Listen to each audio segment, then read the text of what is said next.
Before I begin, I would like to express my gratitude for the elders for providing me and these other men this opportunity to prepare a lesson to present to those of like-minded faith, and maybe even those who do not have a like-minded faith. And just wanted to thank them for giving us this opportunity to take on this challenge, to present a lesson that can guide those minds to point towards God. And thank you again for giving us this opportunity. I would like to start this evening in Romans chapter 12, if you would like to be turning over there. Romans chapter 12, beginning in verse 1. I beseech you, therefore, brethren, by the mercies of God, that you present your bodies a living sacrifice, holy, acceptable to God, which is your reasonable service. Paul says here in very clear language that we are to present our bodies as a living sacrifice. When we think of a sacrifice, my mind goes back to the Old Testament, right? When they would make sacrifices on the altar to make amends for their sins, right? And the whole idea of having the sacrifice was to make amends for their sins, and they would have to offer it again each and every year. And he calls us here to be living sacrifices, right? To be different, to be set apart, to be pure and holy, like the lambs, like the Passover lamb. The only difference between the sacrifices back then and now is that it's a current, reoccurring process that we have to go through in order to stay a sacrifice to God, and it can be a challenge for us to stay up on that altar, right? And we can tend to maybe sometimes walk off that altar and stop being a sacrifice to God, and then we have to find our way back to Him. Verse 2 says, "And do not be conformed to this world, but be transformed by the renewing of your mind, that you may prove what is that good and acceptable and perfect will of God." We cannot be conformed to the world because it's going to change our sacrifice. It's going to defile us. It's going to make us no longer holy. The idea of being holy is given to the things of God, to be set apart, just like that Passover lamb, to be special, to be pure. And that is what God requires of us, right? The idea of conforming gives the idea of applying pressure and then molding to something, right? Think of like pressing a coin, right? They take a flat face of a coin, they press it, and the face emerges, right? Think about walking on the beach. If you start walking on the beach, you look behind you, then you can see your footprints because the sand conformed to your foot as you pressed on it. And that's just the idea of conforming, of being pressed. Turn to Titus chapter 2.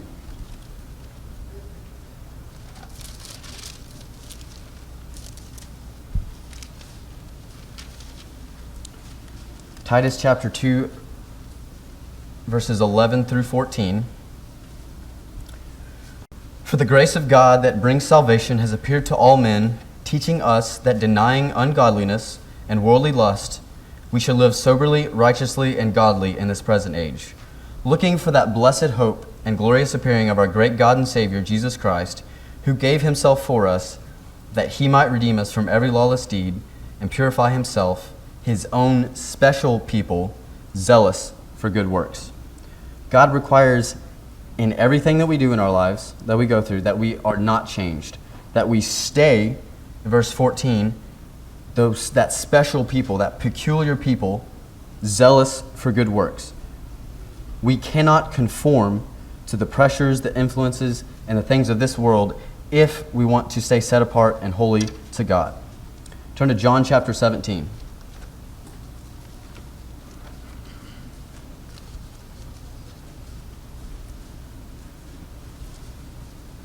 John 17, beginning in verse 14.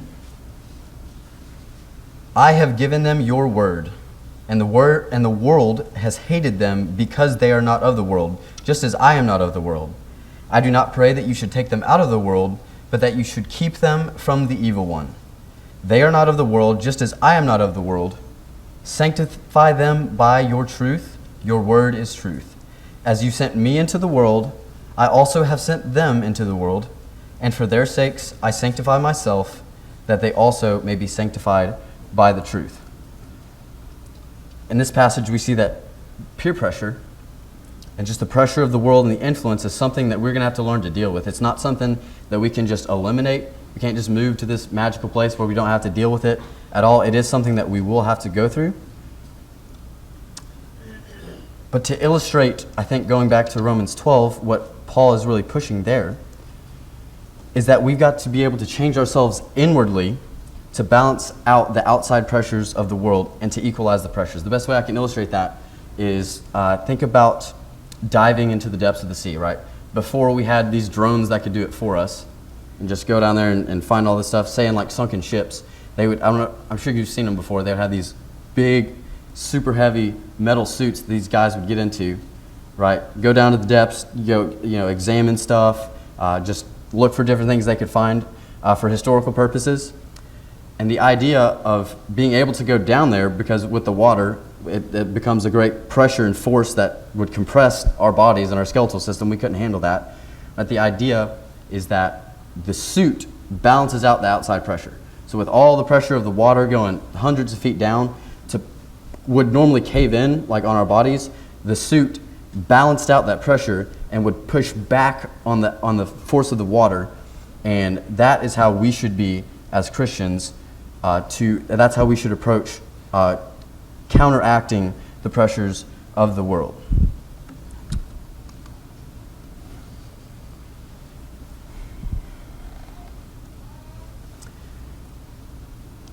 I would like to thank my brother for giving a slight introduction to what I was talking, what I will be talking to you about tonight. He did use a couple verses that I was going to use, but that's okay. We'll maybe do a little repetition, some extra verses that don't ever do no harm. Tonight we will be talking about peer pressure, and friends, it is my hope to you that maybe you can take a couple things that will be a benefit to you and will help you along your walk with God. I'm going to start with a question. What do your friends say about you? Now you might be taking that in a way that I don't intend, so I'm going to rephrase that. What does your choice of friends say about you? Friendships are forged as a result of a common interest. We are social creatures. We see back in the beginning, it wasn't good for man to be alone. Right? And if we are not careful, the friendships that we have can have an influence on us, whether good or bad, as we will see in a moment. And they can change our outcome and the decisions we make and just the outcome of our lives. Rehoboam, in 1 Kings chapter 12, Rehoboam heeded the advice of his friends. And we'll see how that turned out. 1 Kings chapter 12.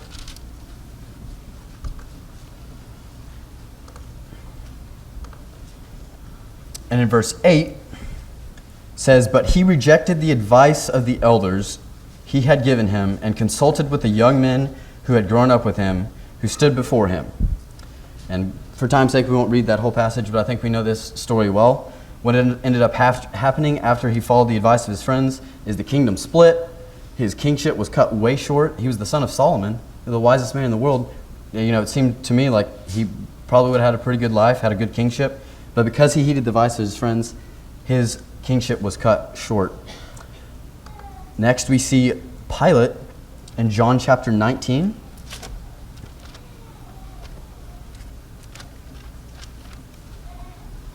John 19, verses 12 and 13. It says, "From then on, Pilate sought to release him because, as we'll read earlier, he found no fault in him. But the Jews cried out, saying, 'If you let this man go, you are not Caesar's friend. Whoever makes himself a king speaks against Caesar.' When Pilate therefore heard that saying, he brought Jesus out and sat him down in the judgment seat in the place called the Pavement." We see here that Pilate didn't find any guilt in him. He wanted to let him go, but because he liked the friendship and the standing of the Jews and of the Romans, he let Christ go be crucified because he wanted the influence of them. He cared about that more than being right with God. Next, we see Peter and Barnabas in Galatians chapter 2.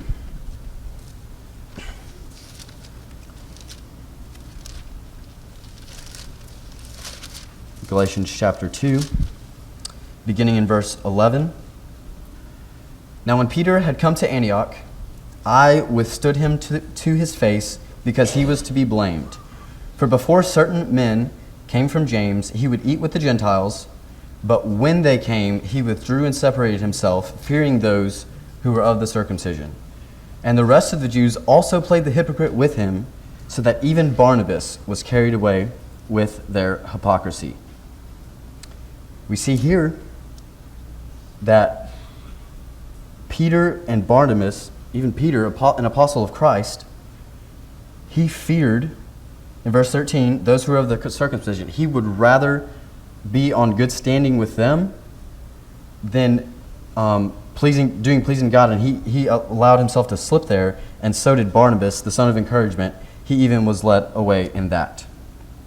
When we're choosing our friends, we don't typically choose them saying, oh, I want to be with them because I know that they're going to drag me down and they're going to make me slip and they're going to make me a terrible person, right? Nobody has that idea when they're going into friendship. But as we start to listen to peers and confide in them, whatever they project in their actions, in their words, and in their conduct, we start to feel at home and start to feel comfortable with, and we will start to shift to find some medium ground with those people that we associate with. Turn to Psalm chapter 1.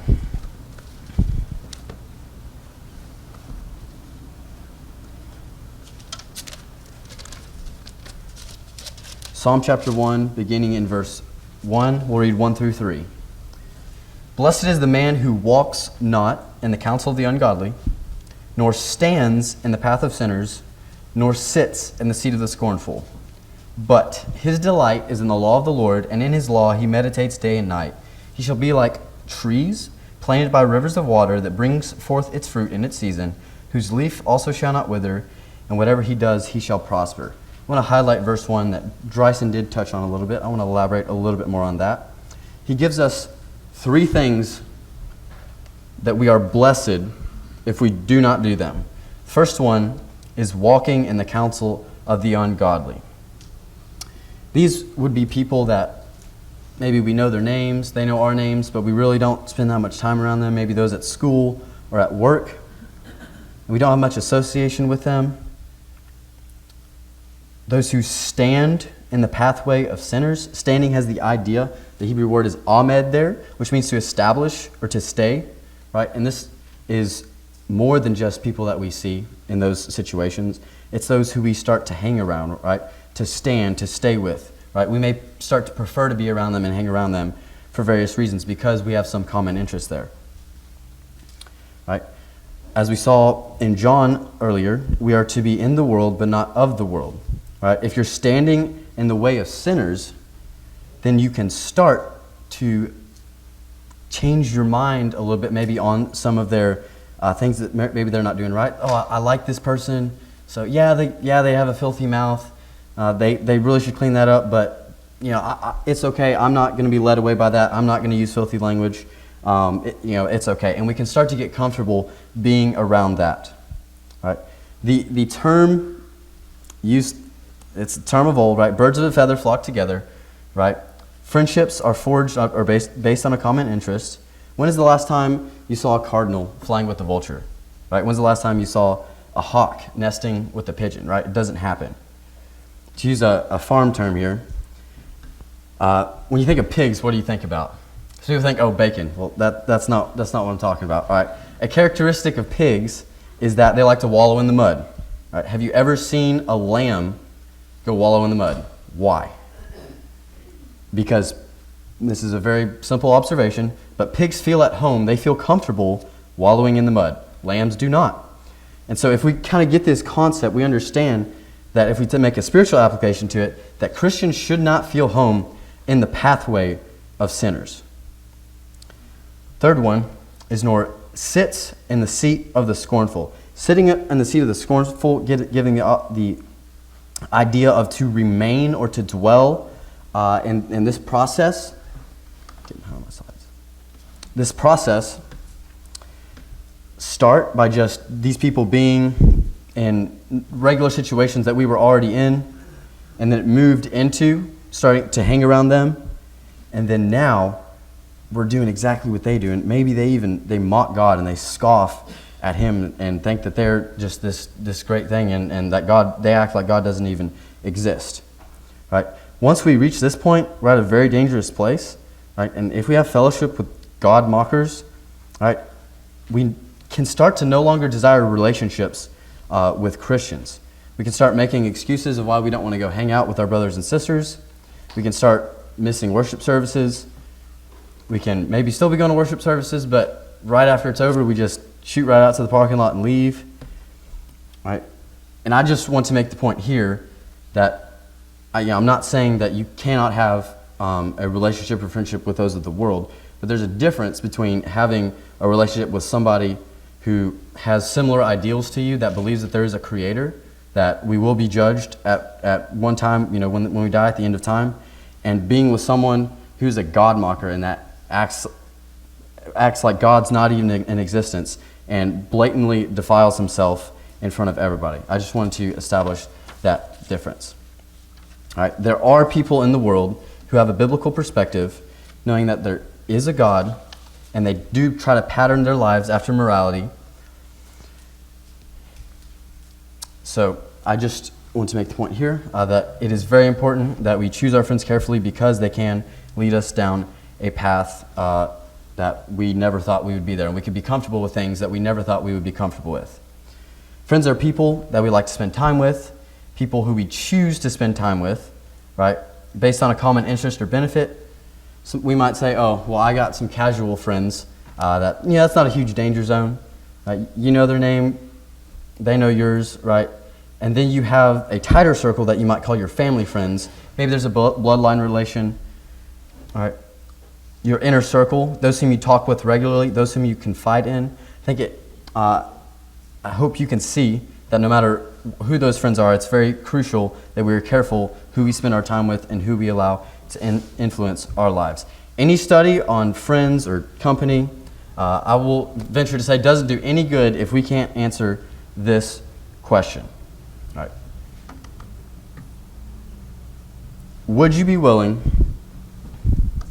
to end a friendship, that close association, spending time together, confiding in one another, that inner circle? Would you be willing to end a relationship with that person if they have a negative effect on your faith?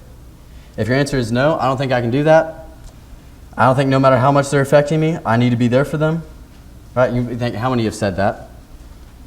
I don't think no matter how they're affecting me, yeah, they're a negative influence in my life. They're not turning around. I'm trying to talk to them. But if I'm out of their life, they don't have anybody else. Right? I cannot see myself removing myself from that relationship. This study's not going to help you. Right? We may need to study something else. Because in Matthew chapter 10,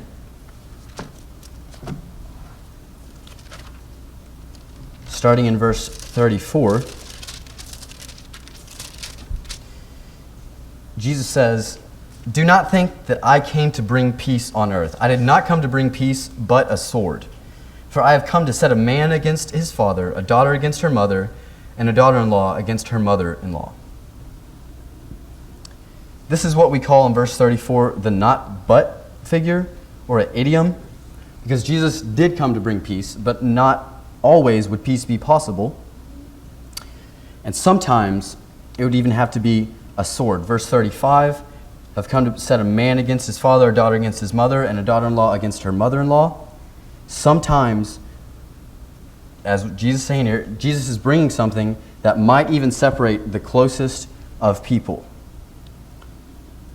If you don't think that you could end a relationship because of Christ and the sword that he brought, then I don't think you understand what Jesus is saying here. He came to separate even those that are born into the same family through his truth that he brought. Turn to James chapter 4.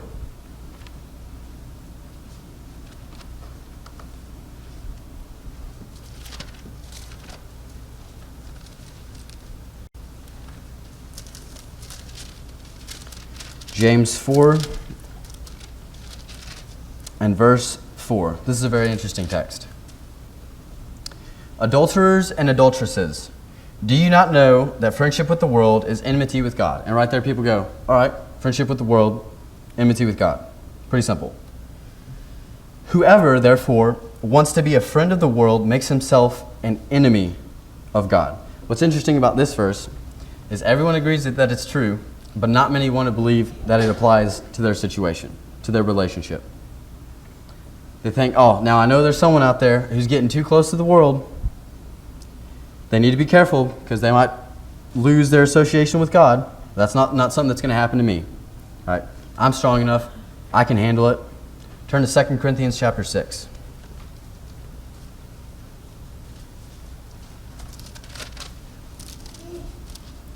Second Corinthians 6, starting in verse 14.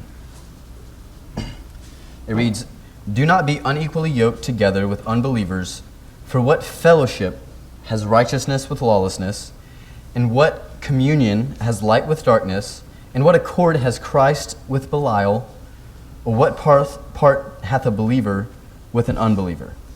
And what agreement has the temple of God with idols? For you are the temple of the living God, as God has said, I will dwell in them, I walk among them, I will be their God, and they shall be my people. Therefore come out from among them, and be separate, says the Lord.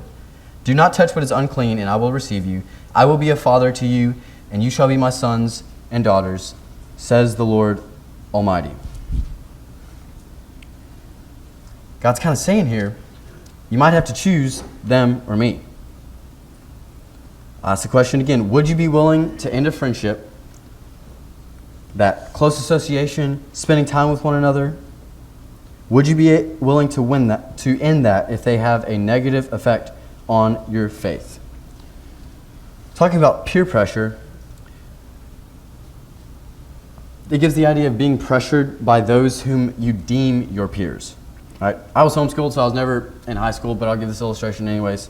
If you're a senior and you're in school, whatever, and a freshman or sophomore comes up and makes fun of your shoes, are you going to care what that freshman or sophomore thought of your shoes? I would say probably not. All right? That's not going to bother you. Why? Because you don't consider them one of your peers. You don't value their estimation of you. All right? And the point here is that if you don't look to the world to be your peers and look to the world for those to be your heroes, they will have far less effect on you. Instead, we should look to the Bible for our heroes. Think about young men of 17 or 18 years old, like Joseph, that stood for what was right. He endured all types of hardship and tragedy in his life. And if he were alive today, I'm sure he would be advised to go get all this psychotherapy and counseling for the horrible things that happened to him and his family. And yet he was still able to be well-adjusted, well-shaped, a successful man, but most importantly, successful in his service to God. See, when Potiphar's wife, as we all know the story well, wanted to sin with him, he said, "How can I do this great wickedness against God?" That's whose estimation he cared about. He didn't care about the servants or his wife. He cared about the estimation of God and how he weighed in God's eyes. There's some values that we're going to have as Christians, some things that we do and some things that we don't do. They're going to separate us and make us different than the world. And some people will think it's strange that you don't do what they do, or that you do some things that they don't do. Isn't that Peter that said that? Turn to 1 Peter chapter 4.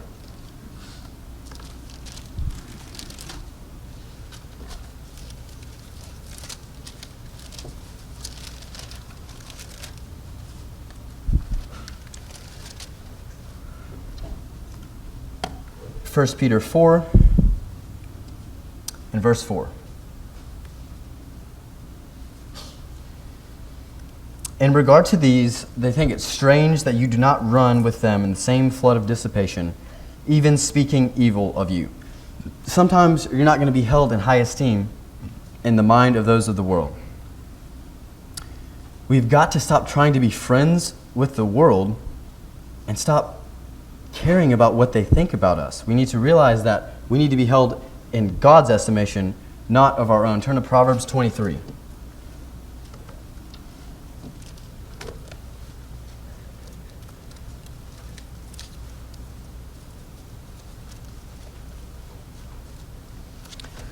Proverbs 23, verses 17 and 18. Do not let your heart envy sinners, but be zealous for the fear of the Lord all the day, for surely there is a hereafter, and your hope will not be cut off. People are going to degrade you, make fun of you, right? They might think you're not very smart, and you're kind of a simple person because you're following a book that was written 2,000 years ago, right? They may think by the way you dress, you're not in style, right? They think of the way you talk, you're kind of old school, right? They're not going to value your values. How are we going to handle that? We need to fear God rather than man. We need to realize that there will be a day where we are going to be judged by the Almighty God for the things we said, the things we wore, where we went. There will be a hereafter. Verse 18. And we shouldn't envy them.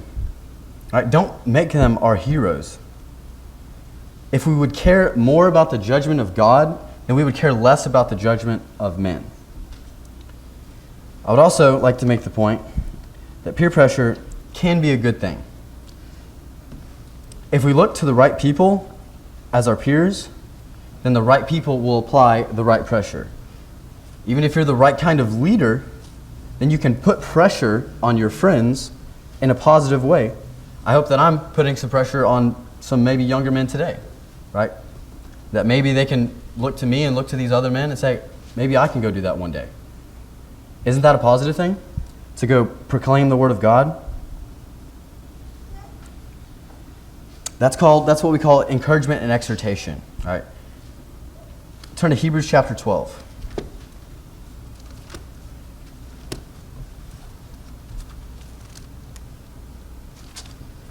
Hebrews 12, verses 1 and 2. Therefore, we also, since we are surrounded by so great a cloud of witnesses, let us lay aside every weight and the sin which so easily ensnares us, and let us run with endurance the race that is set before us, looking unto Jesus, the author and finisher of our faith, who, for the joy that was set before him, endured the cross, despising the shame, and sat down at the right hand of the throne of God. In verse 2, it says that Jesus despised the shame. I always thought of despising something as hating it, but it actually means just to think little of. Jesus thought little of what they thought of him. Right? They spit in his face, if you remember. They beat him with a rod. They put a crown of thorns on his head. They mocked him. They said, prophesy to us. And yet he opened not his mouth, and he didn't care because he knew who he was. He knew that he was the Son of God, and we all need to realize that we are also sons and daughters of the same God. We can't let this shake us. We got to surround ourselves with people who will apply the right pressures and push us to grow in Christ. Turn to 1 Peter chapter 1.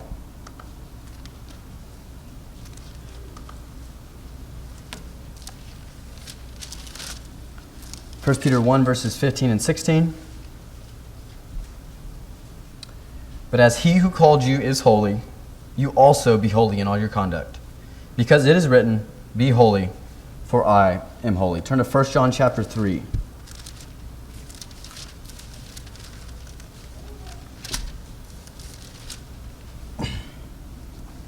1 John 3, verses 2 and 3. Beloved, now we are children of God, and it has not yet been revealed what we shall be, but we know that when he is revealed, we shall be like him. For we shall see him as he is, and everyone who has this hope in him purifies himself, just as he is pure. We see here that if we really do have that same common faith, we're going to purify ourselves, and we're going to be good examples to one another in our conduct, and we're going to purify our inward man, just like Dyson mentioned earlier, so that in our conduct and in our speech, it will be reflected of the things of God and not the things of the world. I would like to challenge you to be the good influence that encourages righteousness, that you can be that encouragement to maybe young people, also older people. We see in 1 Timothy chapter 4, Paul urges Timothy, right, to not let anyone despise his youth, but to be an example to the believers in faith and word and conduct and love. And I challenge you to do that each and every day, to be examples to others. I would also like to bring you some characteristics of what to look for in some godly friends. When we were looking for a good friend, what qualities should we look for? and someone that we want to spend our time with and let influence our lives. Turn to Ephesians chapter 5.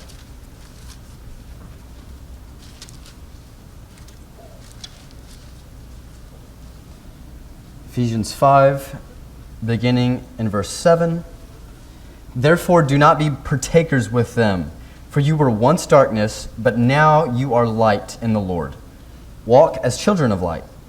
For the fruit of the Spirit is in all goodness, righteousness, and truth, finding out what is acceptable to the Lord, and have no fellowship with the unfruitful works of darkness, but rather expose them. If I'm around people that don't really care what God says, all right, if I'm around people who are at least pursuing a moral pathway, right, that maybe have respect for God, maybe they're not yet Christians, right, and we expose sin, not we slap them across the face. Expose just means to bring to the light. If we bring to the light something that they're doing in their life that's not right, that's not pleasing to God, that could be a great entail into who they are as a person, right? If they say, "Oh, you're judging me, you think you're better than me," then that's probably not somebody that we want to spend their time around. But if we show them with the scriptures and they say that, Jesus says we shouldn't do this, and they say, "Oh, you're right. Maybe I need to change." That's somebody that we need to spend our time around with. Somebody who's looking to pursue that moral pathway. Right? Everyone makes mistakes. My friends all have a friend that makes mistakes. It's called me. And when friends' sins are exposed, right, the right heart will accept the wrong, make an adjustment, and to put forth the effort to try to change in their life. I also like to make the point that sometimes you don't always have control over your acquaintances, whether it be at work or different situations. You go to dinner and just hear the world talking. Sometimes we don't always have control of it, but we definitely do have control over the friends that we allow in our life to be close to. And are they living a life that's trying to please God? And can you see by their actions and words that they do love God? Turn to Philippians chapter 2.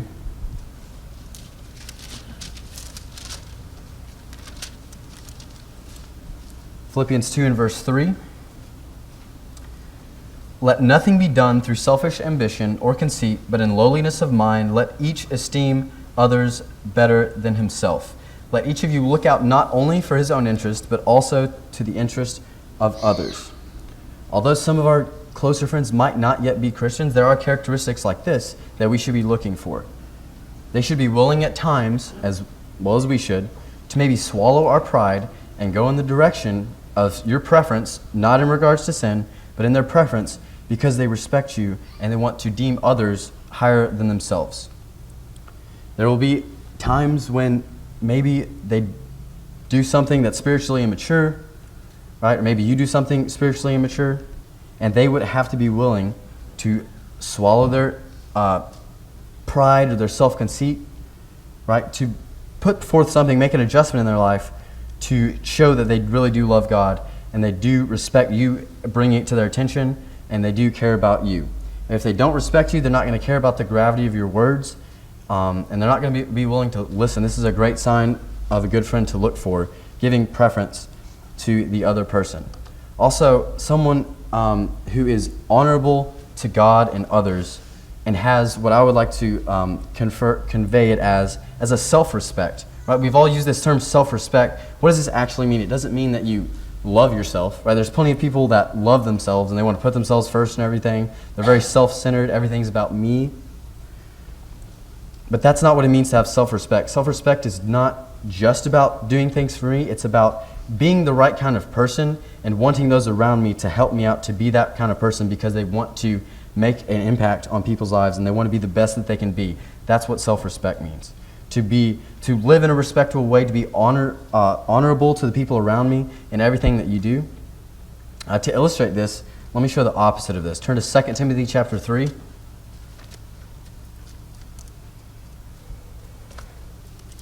2 Timothy 3, verses 1 through 5. But know this, that in the last days perilous times will come, for men will be lovers of themselves, lovers of money, boasters, proud, blasphemers, disobedient to parents, unthankful, unholy, unloving, unforgiving, slanderers, without self-control, brutal, despisers of good, traitors, headstrong, haughty, lovers of pleasure rather than lovers of God, having a form of godliness but denying its power, and from such people turn away. When we read that list, we're like, oh, these people are terrible people.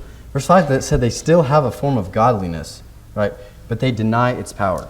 So it's very important that we look to those people who are not just holding to some form of godliness and just that they say they're a Christian, but that they're actually acting it out in their lives.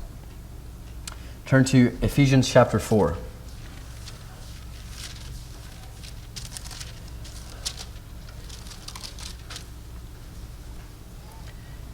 Ephesians 4:29, what we studied about just a minute ago. Let no corrupt word proceed out of your mouth, but that which is good for necessary edification, that it may impart grace to the hearers. How do they talk? Are they lifting people up in their speech? Are they lifting you up? These are the kind of people that we need to surround ourselves with, and their speech needs to be wholesome. All right, turn to 1 Peter chapter 3.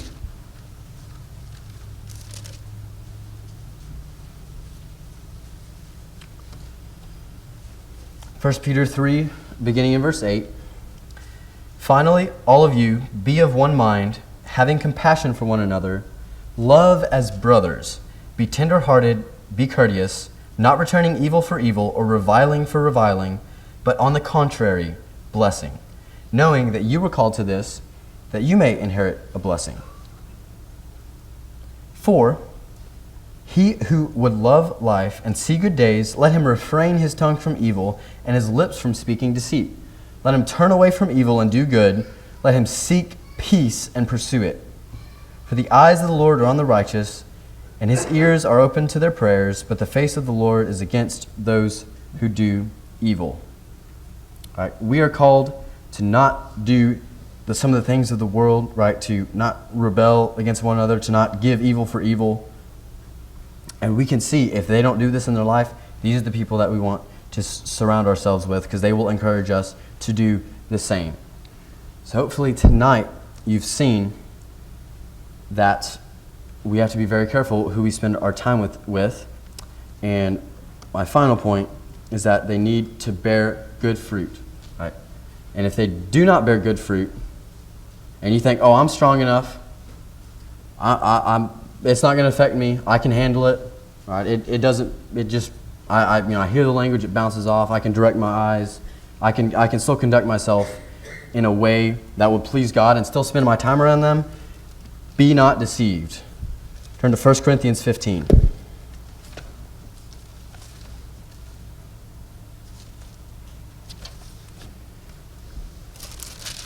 1 Corinthians 15, verse 33. Says, do not be deceived. Evil company corrupts good habits. We hear this all the time. Do we really believe it? Right? He's telling us here, we can make the emphasis and the necessary conclusion here that some people are being deceived by this, right? Because he's saying to not be deceived. So are you being deceived that the people you're surrounding yourselves with that don't really have a good influence on you, you think that they're really not affecting you? Because hopefully the things that we've seen tonight would tell you that they do affect you and that we have to be very careful with who we spend our time around with. We need to spend our time with people who, anytime we step out of line with something, will come to us with the gentleness of spirit, tell us, you probably shouldn't have done that. Maybe let's work from this. And they come to you in a loving way that will help you pattern your life and will challenge you to be the best servant of God that you can be. And to know that personally, each and every one of us has enough issues just trying to handle ourselves that we really don't need anyone in our life to show acceptance for, to support any immoral or ungodly behavior. We don't need people fanning the flames of sin in our lives because it's already tough enough as it is. We need people in our life that will help us to be pure, to be that living sacrifice each and every day, because they have respect for God, they love you, they respect you, and that they honor their faith, their conduct is honorable, and their goal is to be pleasing to God. So we need to be careful who we spend our time with, who we associate with, Because we are called to be set apart, to be sanctified, to be different, holy unto the Lord, pure. And so let's choose friends that will help us to do that. And also let's be the kind of friend that will help influence others to do good in their lives and to pursue peace, trust, morality, and purity. Turn to John chapter 15 as we close.